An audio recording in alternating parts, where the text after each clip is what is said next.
Good day and welcome to our daily news roundup on Atlantic TV. I am Mike Egobadia. Here are our top stories.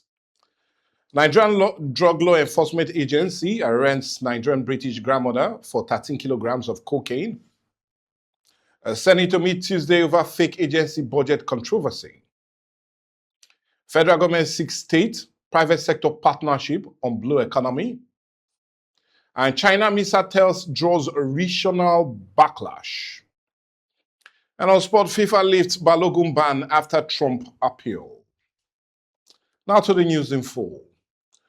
The National Drug Law Enforcement Agency has arrested a 67-year-old Nigerian-British woman at the Muritala Mohammed International Airport, Lagos, for allegedly attempting to smuggle 13 kilograms of cocaine concealed in the fake plantain pills to the United Kingdom. Now, the agency said the suspect was arrested while trying to board a flight to London. A search of her luggage reportedly uncovered 31 wraps of cocaine disguised as plantain and packed with foodstuffs.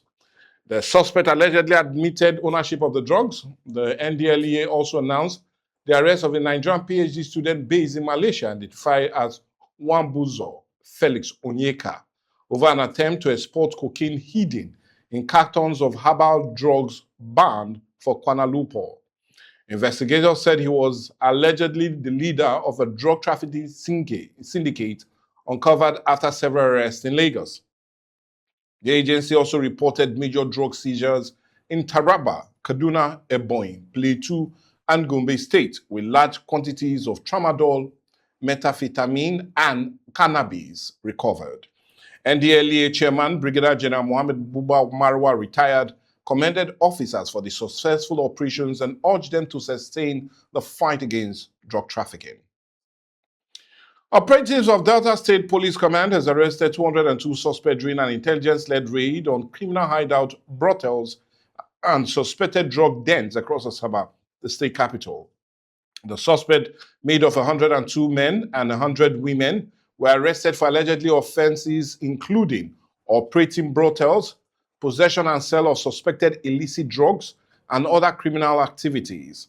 The operation also led to the impoundment of 5 vehicles, 10 tricycles, and 10 motorcycles for violating traffic regulations and the state government restriction on commercial transport operation. Police spokesperson SP Bright Edafe said the raid was carried out following credible intelligence, adding that the command remains committed to sustained operation against crime. Commissioner of Police Yemi Oyeniyi urged residents to continue providing timely information to support the fight against criminality. Away from that, the Senate is expected to address the controversy surrounding the 1.3 billion naira allocation to the Presidential Foreign Intervention Promotion Council when plenary resumes on Tuesday. Now, following questions over the legitimacy of the agency. The investigation indicates the council allegedly operated for more than a year using a forged appointment letter bearing the falsified signature of the President Chief of Staff, Femi Gbajabiamila. The document reportedly enabled its promoter to secure office space at the Federal Secretariat, giving the agency the appearance of an official government recognition. Sources in the presidency and the civil service blamed the scandal on failures in due diligence across several government institutions, including the Budget Office, the National Assembly, and the Civil Service Headquarters. They also alleged that the council received the 1.3 billion naira allocation without appearing before the relevant Senate committee to defend its budget. Meanwhile, civil society group, opposition figures, and other stakeholders are demanding a full investigation into how the allocation made its way into the 2026 Appropriation Act. The Senate is expected to deliberate on the matter as pressure mounts for greater transparency and accountability. A member of the House of Representatives, Chief Philip Igbese, has urged President Bola Ahmed Tinubu to suspend the federal government proposed reforms to the National Youth Service Corps, warning that some of the changes could undermine the scheme core objective and weaken Nigeria's national defense policy. The Benue lawmaker said the NYSC remains a vital institution for promoting national unity and should not be restricted or reconstructed in a way that compromises founding ideas. He made or called for a broader review involving security experts, lawmakers, former NYSC officials, and other key stakeholders. His comment comes days after the federal government unveiled the most comprehensive review of the scheme since its creation in 1973. The reforms include restructuring orientation camps, introducing specialized career streams, expanding skill acquisition program, replacing the traditional khaki uniform with locally made attire, and appointing a civilian to head the scheme. Igbese welcomed efforts to modernize the NYSC but warned against reducing it to a skill acquisition program. He also opposed the proposed leadership change, insisting the scheme military tradition promotes discipline, patriotism, and national preparedness. Now, talking business, the federal government has called for stronger collaboration between state government, the private sector, and development partners to accelerate the implementation of the Nigerian National Policy on Marine and Blue Economy.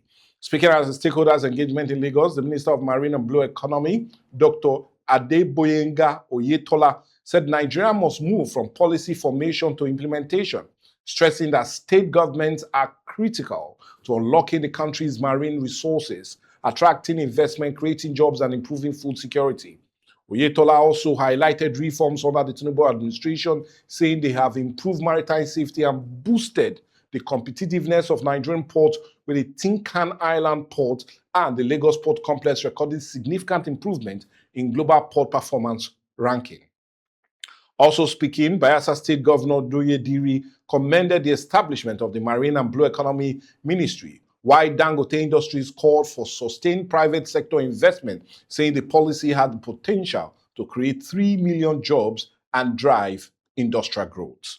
Still talking business, the federal government spent about 358.32 billion naira electricity subsidies in the first quarter of 2026, despite continued blackout and operational challenges in the power sector. The Nigerian Electricity Regulatory Commission says the subsidy followed the government decision to retain electricity tariff at July 2024 rate instead of implementing cost-reflective pricing. The commission noted that the subsidy covered more than half of the industrial electricity generation cost during the period.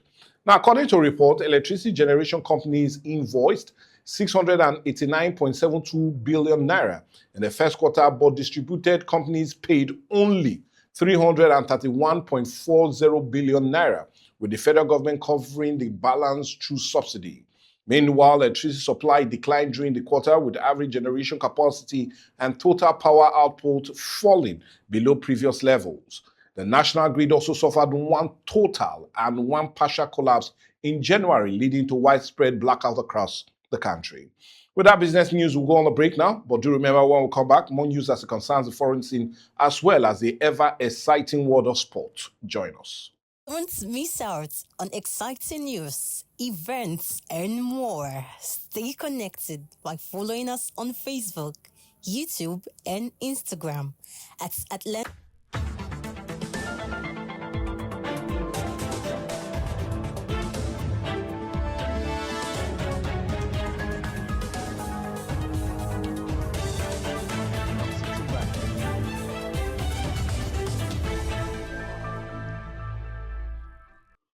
And on the foreign scene, China has tested or test-fired a long-range ballistic missile from a nuclear-powered submarine in the Pacific Ocean in what state media describe as a routine military exercise, but the move has drawn concern from regional powers. According to the Chinese news agency, the missile was launched from a nuclear submarine in the South Pacific and landed in designated waters, with authority insisting the test was not aimed at any specific target. However, Australia, Japan, and New Zealand has raised concerns over the exercise, warning it could heighten tension in the region. Australia Foreign Minister described the test as destabilizing, while noting that Beijing has provided prior notification. Japan also said it has been informed in advance, but expressed grave concern over China's increasing military activity. New Zealand similarly said it was uneasy about the use of the South Pacific as a testing ground for missile capacity. So on the foreign scene, a large warehouse fire in Parkersburg, West Virginia, has sent thick smoke billowing into the sky, raising an alarm among residents and also authorities. Firefighters were deployed to the scene as the blaze spread through the facility, with emergency crews working to contain the flames and prevent further damage. The scale of the fire prompted concerns over air quality and safety in the surrounding communities as officials monitored development closely.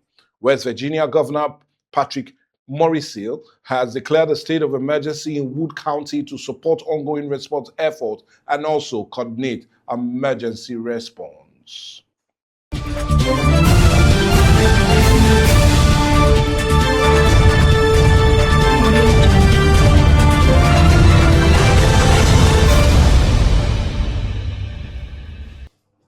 And talking sport, FIFA has suspended the automatic red card ban handed to United States striker Larry Balogun, making him available for the country's World Cup round of 16 clash against Belgium. The decision comes after reports of the United States President Donald Trump personally appealing to FIFA President Gianni Infantino to review the incident that led to Balogun's dismissal. FIFA unprecedented intervention has sparked widespread debate, with supporters welcoming the decision while critics question the implication for the integrity and consistency of the disciplinary process. Balogun's availability is expected to boost the United States as they prepare for a crucial knockout encounter against Belgium. And still talking sport, Norway has reached the FIFA World Cup quarterfinals for the first time after a stunning 2-1 victory over five-time champions Brazil. The Manchester City striker Erling Haaland scoring both goals. Goalkeeper Ojan was the hero of Norway for the first half, saving a penalty from Bruno and making a string of crucial stops to keep Brazil at bay before Haaland struck twice in the closing stage of the match. Neymar pulled one back from the penalty spot deep into stoppage time, but Brazil could not complete the comeback as Carlo Ancelotti's side crashed out of the tournament. The victory sent Norway into the quarterfinal, where they will face either England or Mexico, which is certain is going to be England after England won against Mexico just yesterday, while Brazil World Cup campaign ends before the last 8 for the first time since 1990. Well, let's see what the weather will be for major cities in Nigeria today.